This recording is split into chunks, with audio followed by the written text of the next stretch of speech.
Welcome, everybody, to the third lecture in Noam Chomsky's lecture series for this UCLA linguistics mini course.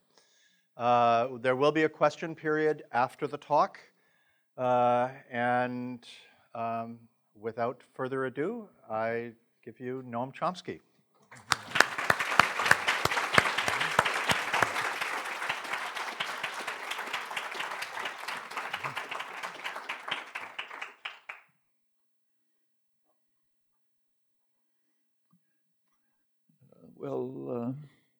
Yesterday I talked about some of the things that work out, some of the successes in finding genuine explanations, a term that I had discussed.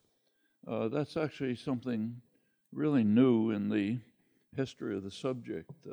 Till recently, even the concept of genuine explanation wasn't well understood, and there were no examples of it. But one of the striking things of the past few years is that there are some genuine explanations in the sense that I discussed for some quite fundamental properties of human language, and there are some rather surprising consequences which overturn long-held beliefs. Well, that was the successes. Today I want to talk about some of the failures, some of the things that don't work, and what they imply, and some of the ways around them. And we'll see that those too have some curious and unexpected and rather interesting consequences. So let's start with, start with X-bar theory. X-bar theory had some successes, some failures. One of the successes was that it eliminated the major problems of phrase structure grammar, the fact that phrase structure grammar permitted vastly many rules that are totally unacceptable, that couldn't be tolerated. Also, phrase structure grammar conflated three distinct properties of language: compositionality, linear order, and identification of the categories, projection. And X-bar theory separated linear order from the other two, which has lots of consequences that I discussed last time. There were problems. The problems were two. One, it still conflated two distinct concepts, joining things together and identifying their category. And secondly, and even more fundamentally, it ruled out exocentric constructions, which abound in language. They're all over the place. And that required all sorts of artifices to try to figure out how to get what you knew was more or less the reasonable answer, but without any justification for it. So we want to get rid of that. And the simplest way to get rid of that, the most principled way, is to assume the strong minimalist thesis and see how far you can go from there. That means you take the simplest compositional operation, the one that has to be embedded in any computational procedure, and see how much can be explained in those terms. And I discussed some of the successes last time. However, there's an immediate problem. What about exocentric constructions? So suppose you're constructing a subject-predicate construction. They have to be done in parallel. You have to construct the verb phrase and the noun phrase before you can merge the two together. That means you have to have a workspace in which things are constructed. And the workspace will consist of, first of all, the atoms of computation, call them lexical items, and anything constructed by the rules. So the workspace is just the set, including the atoms and anything constructed by merge. So that means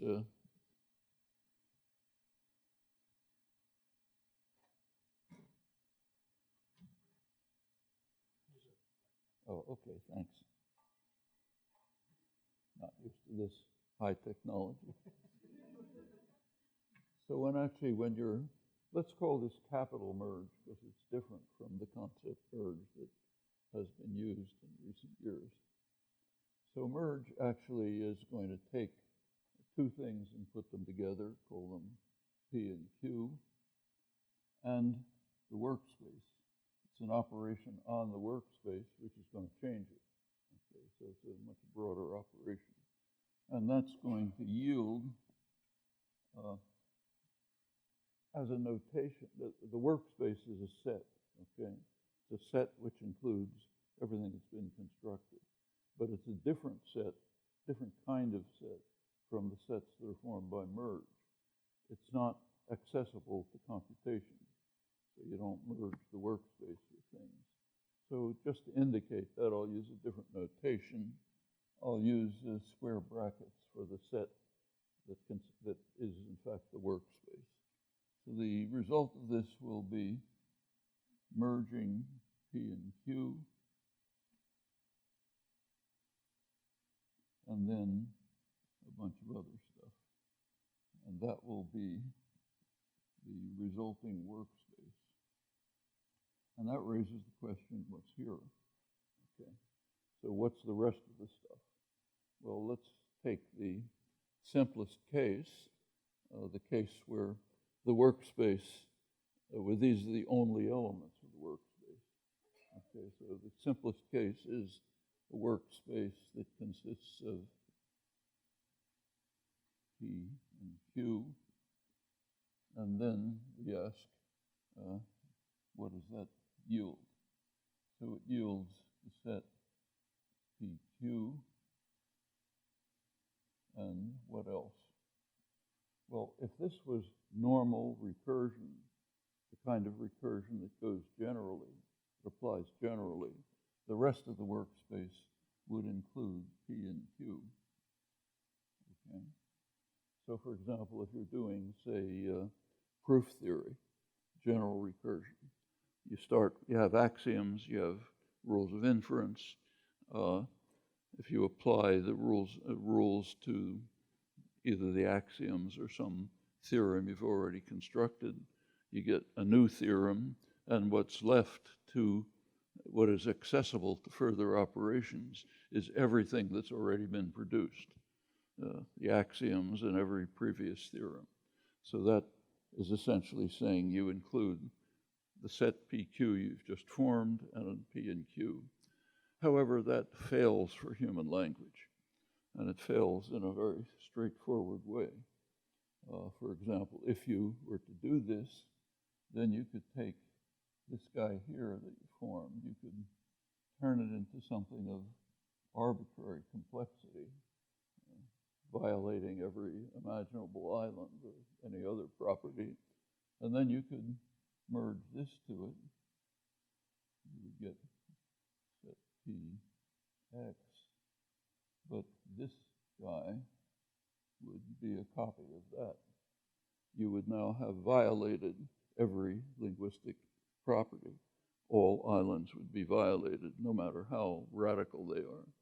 So that tells us that there's something different about recursion in human language and general recursion. We have to bar the things that were already there. They can't remain in the workspace. That raises interesting questions. Actually, I should say that the original definition of merge back in 1995 actually incorporated this property, but without recognizing it. It was really, if you look back at it, it was an operation that said replace. Said replace P and Q by the set PQ. And the formalizations of this, if you look at them, did add an operation remove. So get rid of things that you've already had. That we don't want. We don't want to have extra new operations. It should be that the right concept of capital merge just has this property. But that raises the question, why do we have that property? Why should language have the property that it deviates from normal recursion by getting rid of the things that had been generated, and you're not allowed to access them anymore. Well, that raises an interesting question. We would, of course, like to reduce this to some general principle, some essentially third factor property. Remember that in the study of growth and development, acquisition of language in particular, there are three factors you have to look at. One is what's genetically determined, that's UG. The second is whatever the data happen to be. And the third is independent principles that hold independently of the operation in question. That would include laws of nature and special things about the system that is carrying out the operation. So some properties of the brain in our case, which make it language ready. That's been noted for a long time, but nothing was ever said about properties of the brain, about which very little is known, in fact. But what we would look for in this case is some property of the brain that forces this. That would be a third factor principle. That would be the optimal conclusion. Before coming to that, let me notice that there are already embedded in linguistic theory as it's developed over the past years some examples of this. One case is that merge, in the old sense, never increases the workspace.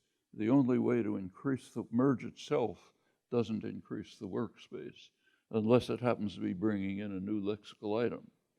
Okay, so the old definition just didn't allow arbitrary expansion of the workspace. More interestingly, conditions like the phase impenetrability condition, I apologize in advance to the number of faces in the audience. I'm going to assume familiarity with recent linguistic work with no time to go into the details. But the phase impenetrability condition, which is a fundamental condition with many important consequences, actually has the property of reducing accessibility to computation. It says there are things you've produced you can't see anymore, okay? That restricts the resources available for computation. Another case is simply C command. If you think about successive movement of something, we take it for granted that if you're doing successive cyclic A bar movement, let's say, the next move will pick the top element, not the lower elements, okay? Well, what that means is you're using essentially minimal search. You're using a computational principle, third factor principle, that says, look for the shortest thing and don't go any further. Well, again, that reduces accessibility. But we need something beyond. We already have a number of things have already been proposed that reduce accessibility and hence limit the richness of computation, but we want something beyond that. And actually there is something highly suggestive, a property of neural computation, which has been noticed elsewhere. A very striking principle of computation is that the neural computation is that the brain is very slow. It's a very slow computer. And that shows up in pretty dramatic ways. I'll quote from Sandue Fang, a cognitive neuroscientist who's a colleague at Arizona, quoting him. The marvel that we call the human brain is actually the weak link in our cognitive apparatus. Our sensory apparatus far outstrips the brain's capacity to process the high resolution input to the sensory organs. The eye responds at a single photon level, the minimal possible detection. The eardrum vibrations respond at a level smaller than the diameter of a hydrogen atom. So, not for everybody, incidentally. I'm an exception, but in principle, in principle, it does. If you think about that, it's pretty remarkable. And it's the same for every sensory system. They're essentially perfect, physically perfect. The brain can't handle that. So almost all of the computation that the brain is doing is throwing out information. The brain is incapable of handling the amazing capacity of the sensory system to be optimal, physically optimal detectors, better than anything that can be constructed. It does raise a strange question. Why did Mother Nature bother to produce these astonishing systems if the next step is to get the brain to throw out all the information that they produce? That's not just true for humans, it's true for all organisms. It's a question. You could ask why that happened. Probably there's some basis in physical law that explains, unknown principle of physical law that explains that if you're going to have sensory systems, you have to make them perfect. But what the reason for that is unknown. It just is a fact.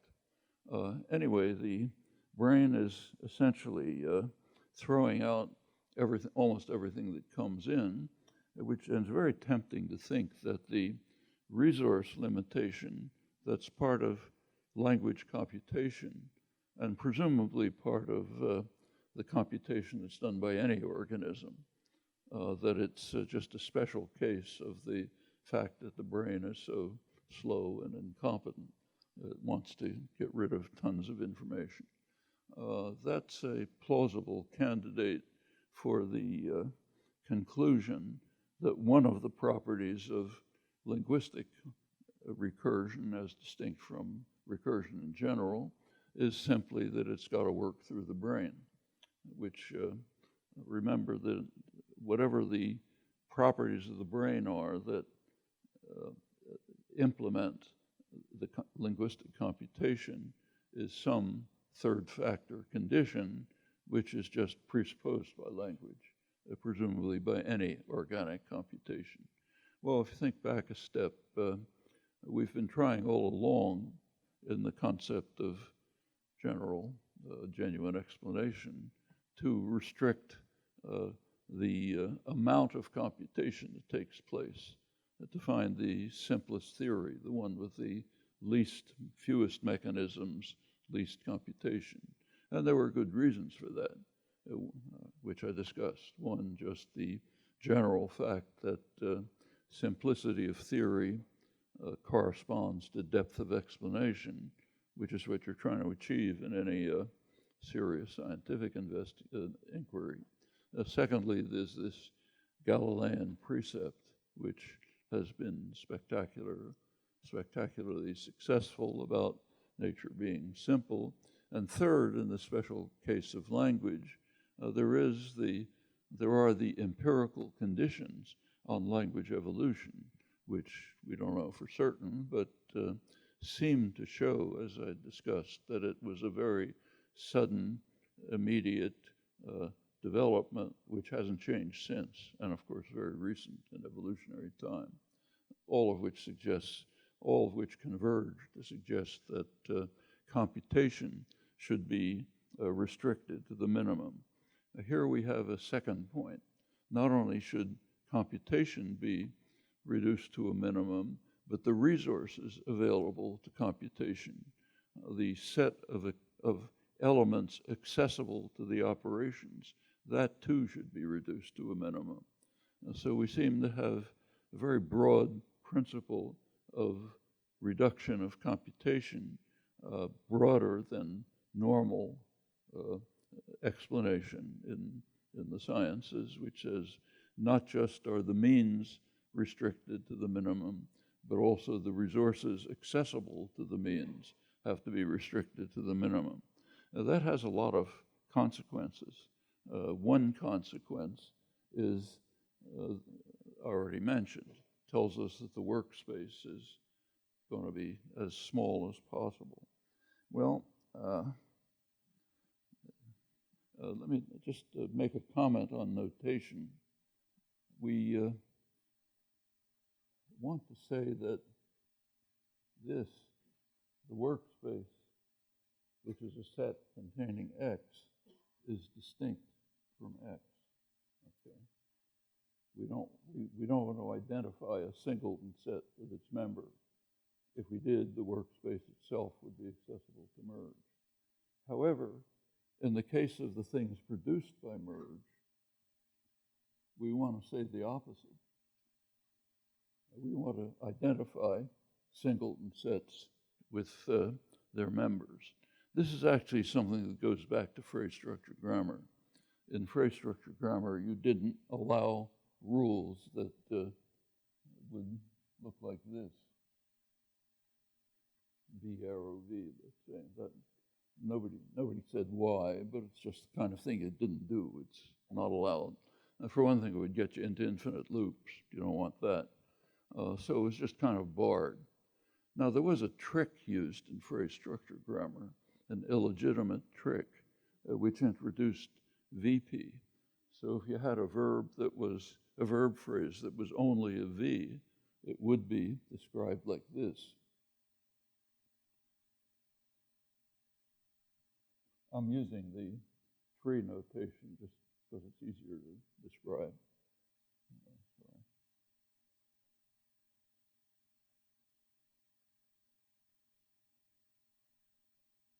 So you could have, say, NP, VP, this guy could become V. Okay. That's barred by X bar theory. Okay. In X bar theory, you don't have any VP if it's only a V. It's taken for granted in X bar theory. Actually, it has consequences. For one thing, for Ritchie Kane's linear correspondence axiom, LCA, it was necessary to introduce VP if you want to get the asymmetry between a subject and a verb. But that's illegitimate. So it's a problem for LCA, and there are other consequences. Carrying that over into the merge framework, what it comes down to is this. Okay.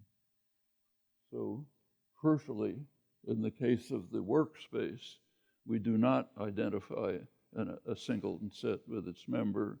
In the case of something constructed by merge, yes, we do identify a singleton set with its member. That has quite a number of consequences. Well, this actually, simplest case that I just mentioned actually provides a criterion for determining what are the proper and improper forms of merge. We have to ask for every notion of merge that's developed, every case that's proposed, whether it yields illegitimate derivations. If it does, we have to throw it out. So take something that I think nobody's ever proposed, but let's just imagine it. I suppose we have, call it A and B. We've constructed a syntactic object that looks like that, and then we want to merge A and B. Okay, so that's going to give us, let's call this guy X. It's going to give us the result, the set A, B, and X. Okay, so suppose there's nothing in the original definition of merge that blocks that. It's just something nobody ever wanted to do because it doesn't make any sense. But suppose you do it, then what happens? Well, same story as this. X can become arbitrarily complex. Let's call it Y. A can adjoin to Y. A is in here, remember, and we've again violated all conditions. Okay, so this is ruled out because it allowed too much accessibility. We want a definition of merge that restricts accessibility so you won't be able to get things like that. Well, that was something that's never been proposed. But let's take things that have been proposed and are very widely used in linguistic description, like, for example, what's called parallel merge. Okay, parallel merge is usually described like this.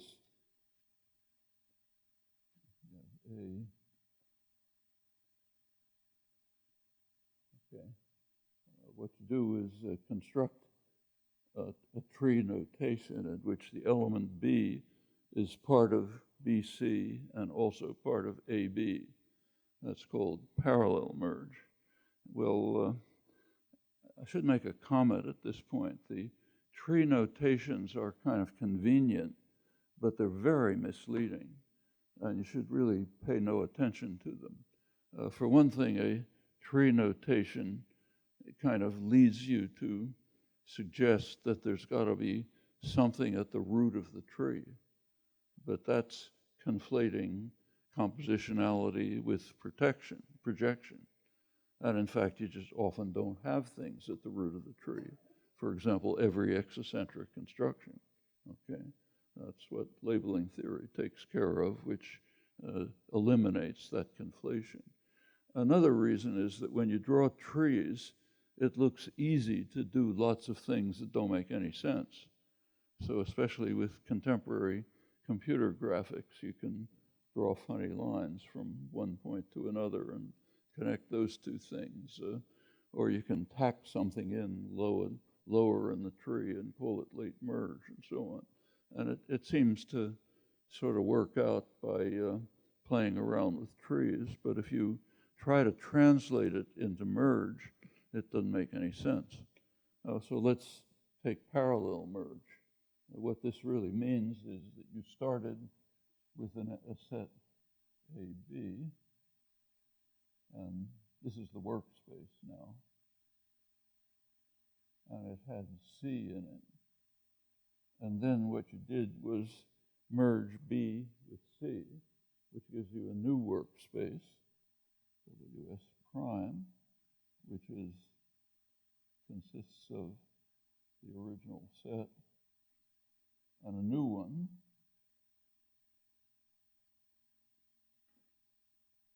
Okay.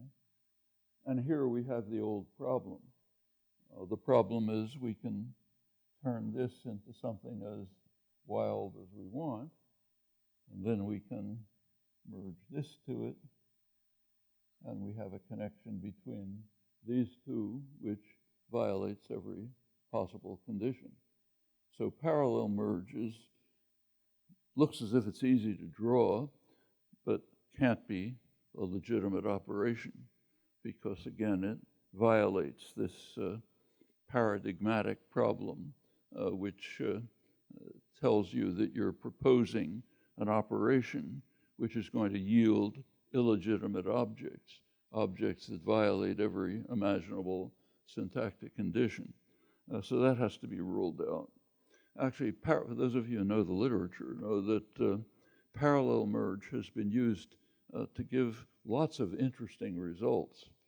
It's the basis for trying to construct what's called multi-dominance, constructions where you have a mother connected to different things down below.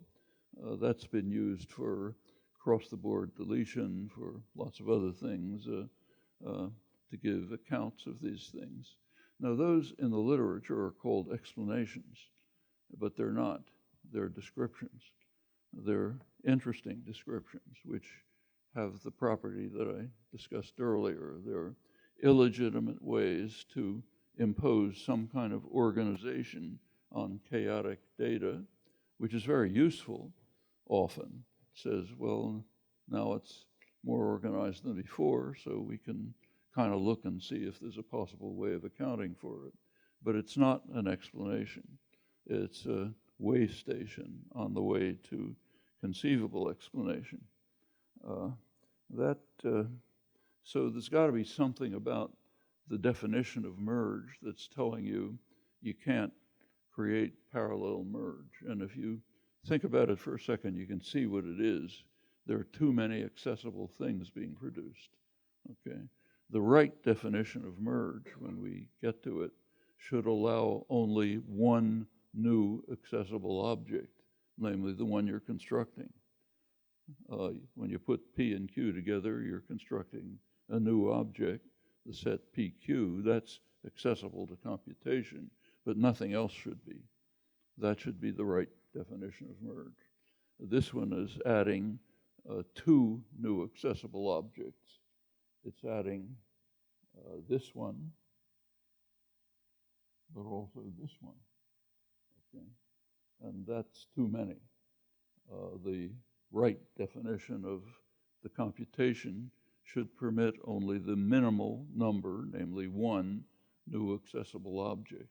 And again, I suspect that that goes back to the general property of the brain that says it's just very slow. It has to throw out information.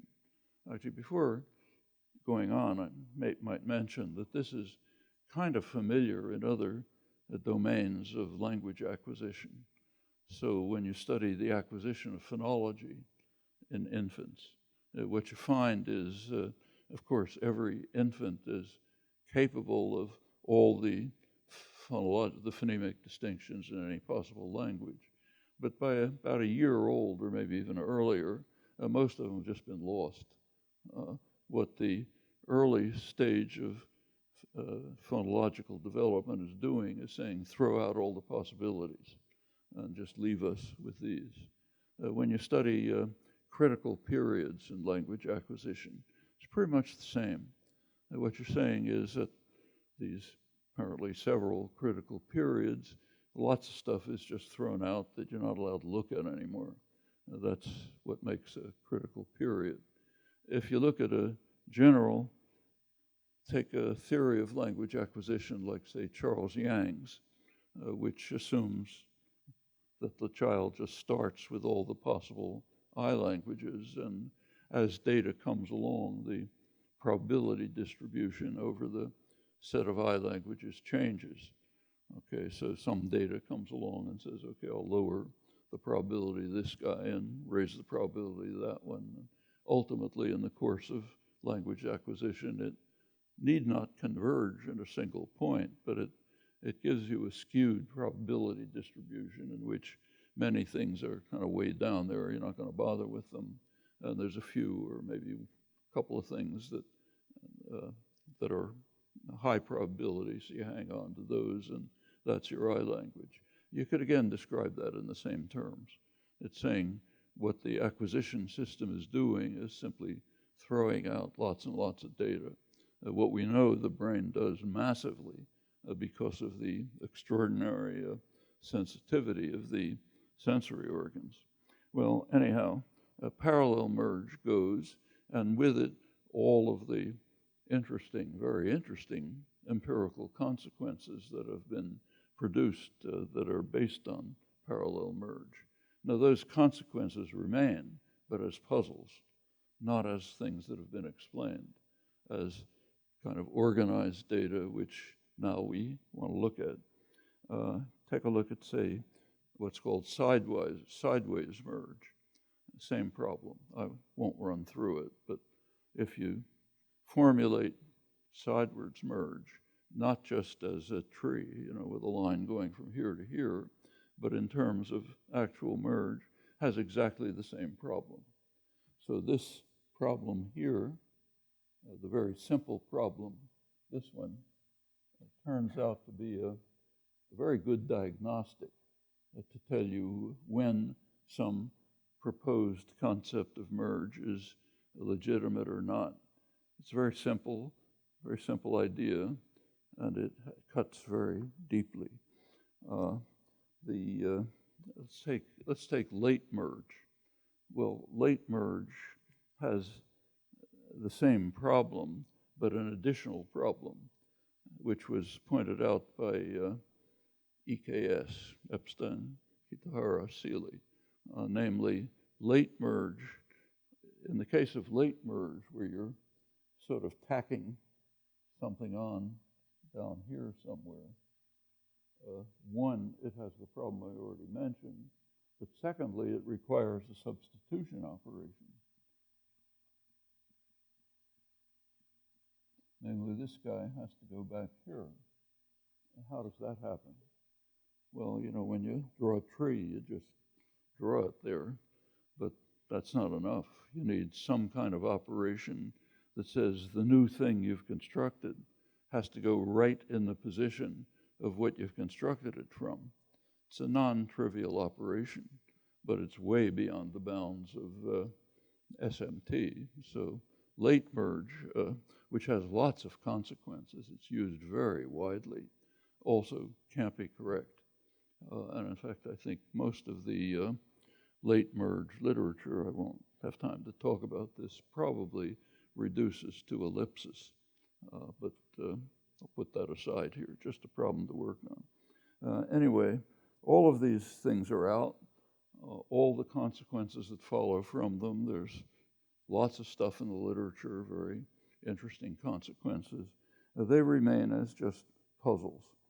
Well, if you think about these proposals, they do fall within the original loose and vague characterization of merge. So it's natural that people should have proposed them. They seem to fall within the original, I won't say definition, because it wasn't clear enough to be a definition, but the original characterization of the idea. And it's led to interesting results, but misleading interpretations of them. They are not results. They're simply presentations of interesting data, which we now have a problem about trying to figure out what. Well, that suggests a research program. The research program is, first of all, to take all of the kinds of operations that have been proposed for merge, ask yourself which ones are legitimate and which ones are not legitimate. And then the second task is to formulate a new definition which captures just the legitimate ones, leaves out the illegitimate ones. And then the third part of the research program is to explain why. Okay, so those are the three steps. I'll skip the first step. There's a lot of material in the literature showing which ones are legitimate, which ones aren't. It runs right along essentially the lines I've just outlined. It turns out that the only ones that are legitimate are the simple ones that we had in mind when it was first developed. Narrow external and internal merge. All of the rest, parallel merge, sideways merge, late merge, other proposals have been made, they're all illegitimate. Illegitimate on the very same grounds. They yield legitimate operations which produce illegitimate results, hence have to be excluded. And they all have the property that they're increasing accessibility too much. So that's the first part. We then want to formulate merge so that it'll block these things. We'll want a definition that looks like this. Actually, that'll do it. Where we have to say something about this. Okay, what do we have to say about it?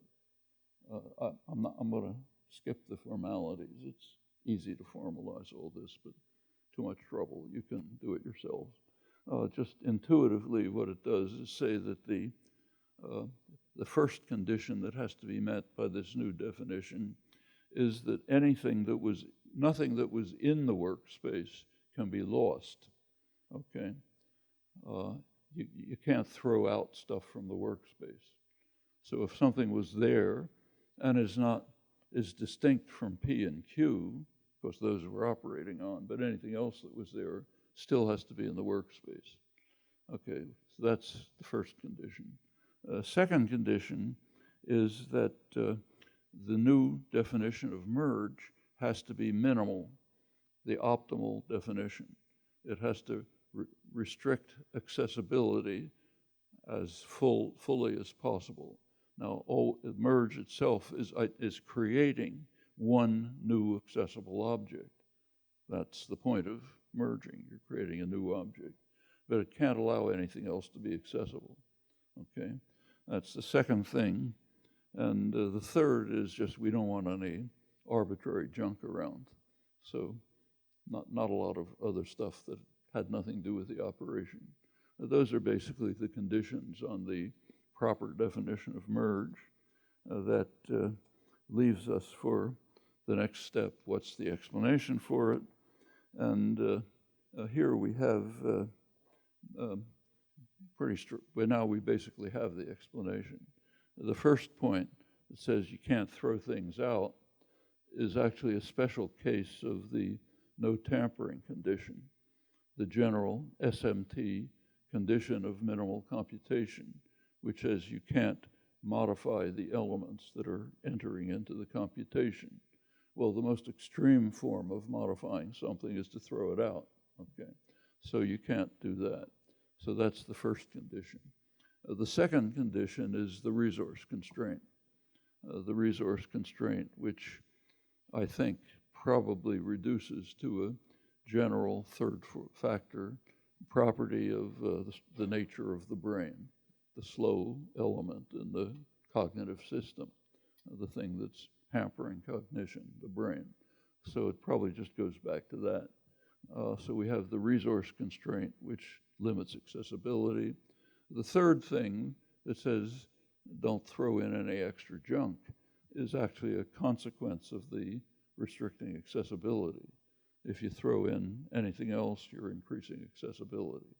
Okay, so we therefore have an optimal definition of merge, capital merge, which meets all the conditions we want, and we have an explanation for all of them. So that's the set of flaws, failures, and a possible solution for all of them, a plausible one. Well, there's something else that we have to point out here. I'm skipping a lot of things, so it doesn't matter. There's another consideration that we have to keep in mind. Let's call it stability.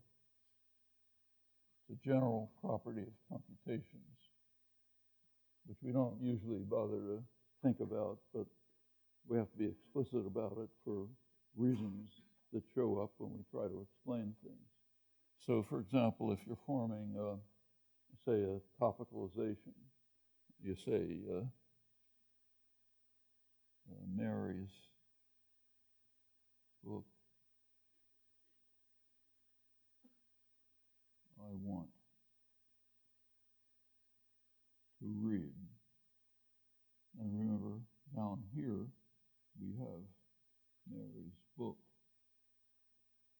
because it's the optimal internal merge operation, which doesn't delete anything. When we pronounce it, we drop the lower copy, but that's again for reasons of computational efficiency. But we're now talking about just what reaches the mind. We're forgetting about what reaches the ear, the extraneous stuff, which doesn't really belong to language, strictly speaking. Something that's taken for granted about this, but that we have to be clear about, is that the two occurrences of Mary's book have to be absolutely identical in every respect. So it can't be one Mary up above who's the topic and another Mary whose book we're reading. It can't be that the topic is the book that Mary owns and the copy, the thematic object, is the book that Mary wrote, let's say. That's simply taken for granted. The interpretive system has to know when things are precisely, absolutely identical. So let's call that condition stability. Turns out to be consequences. Now that immediately begins to raise some interesting questions. What's a copy and what's not a copy, a repetition? So you can pick things out of the lexicon, which are totally different but happen to be identical in syntactic and phonetic form. So you can say, John saw John. Okay, that's okay, but those are two different Johns. They have nothing to do with one another.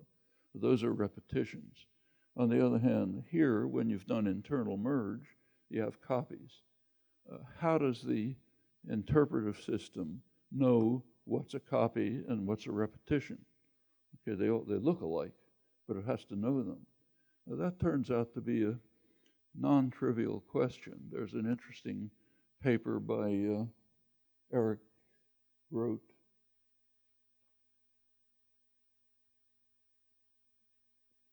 and Chris Collins. It's on, I don't think it's been published, but you can find it on LingBuzz, where they just go through a lot of the problems in the various efforts to explain this. But you have to be able to explain it. The interpretive system's got to know what's a copy and what's a repetition. Now, I'm assuming here phase theory for good reasons. That means that at the phase level, precisely at the phase level, the system has to know the distinction, okay? Well, of course, at the phase level, you do have the information about what was produced by internal merge and what was produced by external merge. So you can see, you have some information, but it's not complete, because there are cases of internal merge internal to the phase. Like, for example, raising the subject to subject position inside the CP. It's internal to the phase, but it's, and at the phase level, you don't see that it's just happened here. So how can the interpretive system solve this problem? That raises quite interesting questions. And I think the basic answer to it is given by a general property of language, which is sometimes called duality of semantics.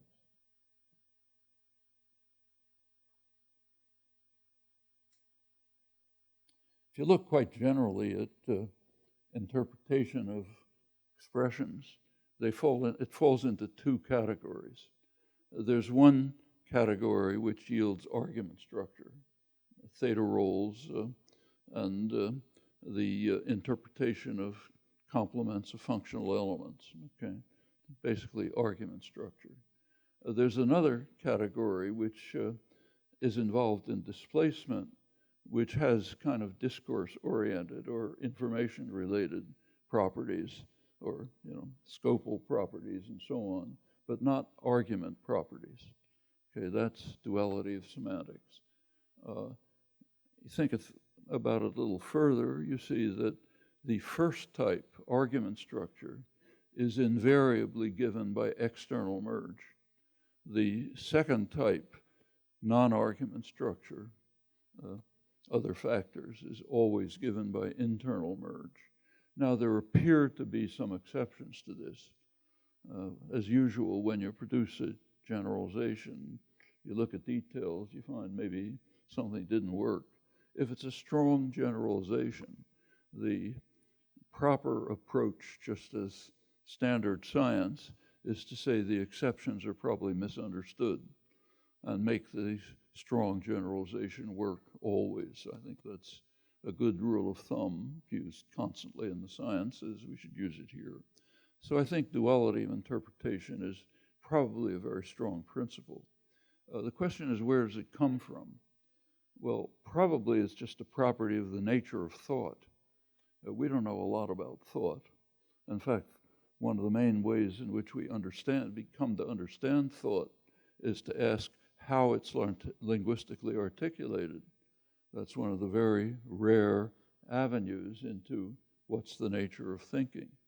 And if it's correct, as I've been suggesting throughout, that language really doesn't care about use or communication. That's kind of irrelevant to language.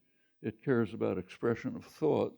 Then we'd expect the design of language to capture these fundamental aspects of thinking, okay? That's what I'm proposing. Now, if you think about duality of semantics, you have a technique right away to determine what's a copy and what's a repetition. If something is in a theta position, it's a repetition.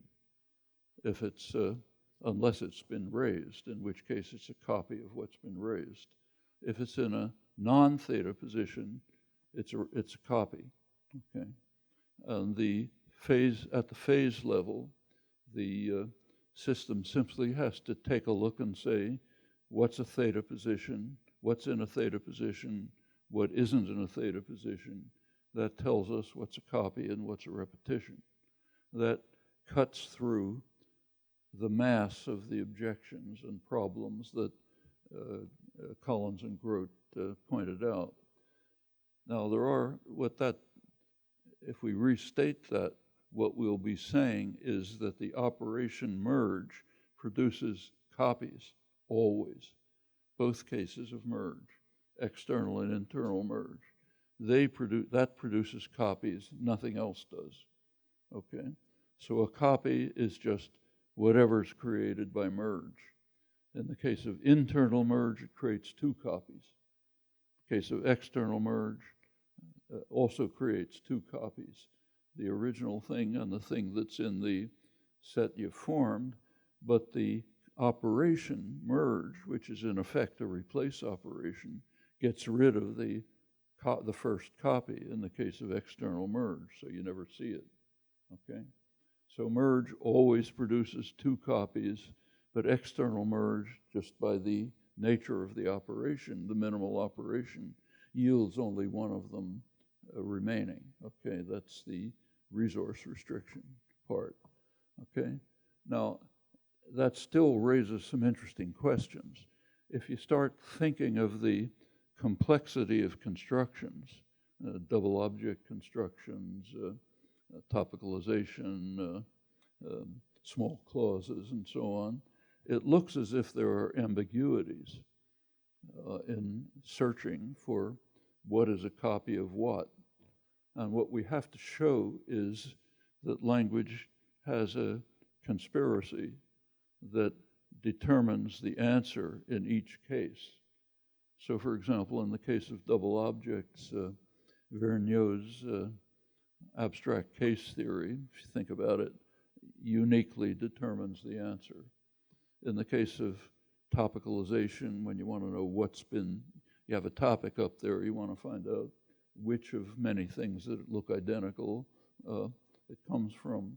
If you think about, say, Luigi Rizzi's left periphery theory, plus the theory of labeling, which determines criterial positions, it'll solve that problem. The case of small clauses is extremely interesting. If there's time, there's not time today, but if there's time tomorrow, I'll come back to it. But there's an interesting way of resolving that ambiguity. But here's a problem that I pose. There has to be a conspiracy in the structure of language that automatically resolves ambiguities about what's a copy of what. Okay, so we have two problems about copies. One, what's a copy and what's a repetition? That's solved by defining copy as just anything produced by merge and nothing else, and by duality of semantics. Then the second question, what's a copy of what? That has to come from some internal conspiracy about the nature of language. I think there are answers, but it's not trivial. You should think, I leave it as something to think through. I should point out, in addition, you can think about this, so I won't go into it, that none of this works for the illegitimate operations. So if you do sidewards merge or parallel merge and so on, none of this is going to work out. There you do have the problems of copy, repetition, and identification. That's an independent argument to show that the illegitimate cases are illegitimate. The main argument is they just yield illegitimate outputs. But it also turns out that the concept of copy, repetition, and unambiguously finding copies fails for the illegitimate cases. You can try it out and see how it works for yourself. Well, notice that you can now rephrase the whole process of constructing merge and its application. You can rephrase it in terms of the normal way in which recursive processes are described. I won't bother writing it out. I'll just read it to you. It's simple. So suppose you want to define the set of integers. How do you define the set of integers? Well, what you say is the set of integers is the smallest set, the least set, containing 1 and containing the successor of any integer. Okay? That's the set of integers. That's transitive closure, the Phrygian ancestral, the classic way. So what do we say here? Well, what we say is that for a given I language, the set of set of workspaces is the set, notice, not the least set. It's the set containing the lexicon and containing merge PQ workspace for any PQ and workspace that's already been generated. Okay, it's the same as the definition, the transitive closure of the set of integers, with one exception. We don't have to say the least set. Simpler here. We don't have to say it because resource restriction already forces it to be the least set.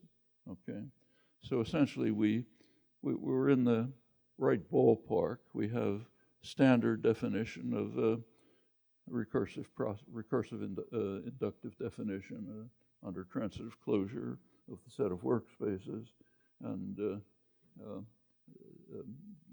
it's exactly where we want to be. Well, there's a lot of I've kind of skipped a lot of steps here. You know, there's a lot of things that have to be filled in, but I think maybe this is enough of a picture so you can see how they can be filled in.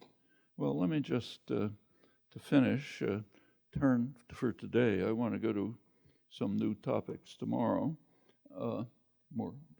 another set of topics, but let's just ask what we can say about the things that are left unexplained. Okay, so let's take, say, ATB, across the board deletion.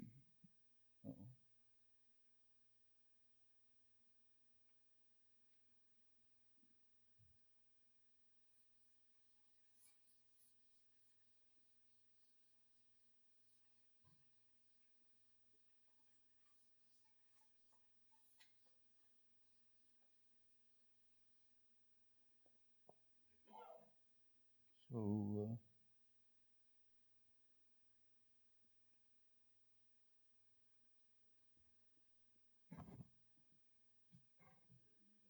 what book did John read and Mary buy? Let's say. Okay. Another one. Thank you. Simple case of ATB. This is nicely handled in terms of multidimensionality and parallel merge, but unfortunately that's illegitimate. So we have to ask, is there a legitimate way of doing it? Well, if you think about this, the simplest approach is to say it just derives by deletion from what did John buy. And remember, there's a copy here. What book? And what book did Mary read, buy? So just a conjunction of these two. So why doesn't it come from what did John buy and what book did John buy and what book did Mary read? Which also has what book here. Well, there's a standard objection to this. The standard objection is nothing tells you it's the same book in both cases. So that looks like a problem. However, notice we already have a solution to that problem. Namely, let's take a look at what the copies are. This is a copy. This is a copy. this is a copy, and this is a copy, okay? We have a principle, quite independent of this, that tells us that when we have a series of copies, the first one remains, all the others delete, okay? So we automatically get the right form, but what about the right interpretation? How about the fact that the two books might be different? Well, here the notion stability enters. Deletion, in general, has the property, quite generally, deletion in general, quite apart from this, as in the topicalization case and anything, ellipsis, anything else, has the property that you have to have absolute identity. Otherwise, you can't delete, okay? So if you want to delete under, say, VP ellipsis or topicalization or whatever it may be, there has to be absolute identity. That's the stability property. So in fact, it automatically turns out, without any comment at all, that you get ATB. Just follow the principles already established. Now there's something crucially important here. Namely, you don't have C command between these two. No C command. Suppose you did have C command, then it wouldn't work. So if you have the sentence, let's get an example that works.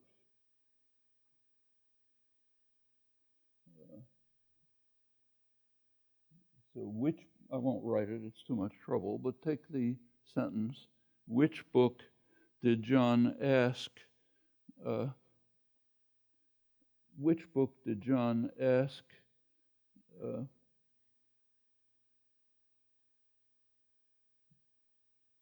I can't read my handwriting.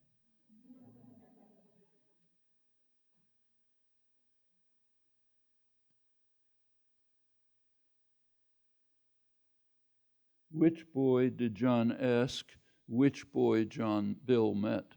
Okay. Which boy did John ask which boy Bill met? Notice there you do have C command all the way through. That means that at the phase level, where you're getting the copy of which boy in the top case, it's in theta position, looking at a copy below it, which it C commands, that tells you it's a repetition by definition. So at the phase level, you know that these two things are repetitions, not copies, because there's a C command relation between them. So crucially, the lack of C command in coordination yields ATB, but the same effort will fail because of phase theoretic considerations when you try to do it in a case like which boy did John ask, which boy Bill met, and so on. You can kind of write it out and figure it out for yourself, but it all kind of turns out mechanically. There's nothing to say about it. Pretty much same is true of parasitic gaps. You can try it on your own. So the standard examples that are used for multidominance and parallel merge fall into place without any comment. They just come from following the simple processes of minimal computation, resource restriction, and stability, the general principle of deletion. Well, the task is show this for everything, okay? Not a small task. I'll leave it there and turn to some other problems tomorrow. Okay.